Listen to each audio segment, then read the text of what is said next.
রাত তখন প্রায় 10টা। এক মেম সাহেব কাঁধে ব্যাগ হাতে আর স্মার্টফোন নিয়ে রিক্সার জন্য অপেক্ষা করছে।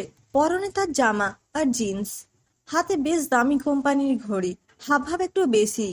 ব্যাগ থেকে হেডফোনটা বের করে কানে গুঁজলো। এইভাবে তাকে দাঁড়িয়ে থাকতে দেখে এক রিক্সা চালক এগিয়ে আসে তার দিকে। মেম সাহেব, কোথায় যাবেন? যাবেন কোলেপাড়া? হ্যাঁ, বসুন। চলো তাহলে। রিক্সা চালক কি একটা বলতে যাবে, ঠিক তখনই মেম সাহেব বলে উঠলেন, পয়সা চিন্তা করতে হবে না। চালক মাথা নিচু করে রইল।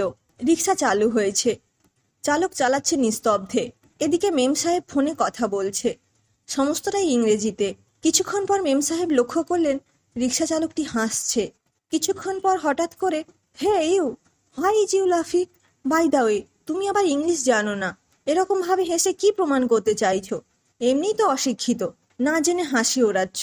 এভাবে বলবেন না ম্যাডাম। হাসির কারণটা জানেন কি? অসম্মানের চোখে। আপনি এক্ষুনি বললেন যে হোয়াই ইজ ইউ লাফিং, আসলে ওখানে হবে হোয়াই আর ইউ লাফিং অ্যাট মি। আর আমি অশিক্ষিত নই, গরিব বটে, কিন্তু টাকার লোভ নেই। বাবা অসুস্থ বলে আজ রিক্সা টানছি। Madam, don't mind, but please respect the poor.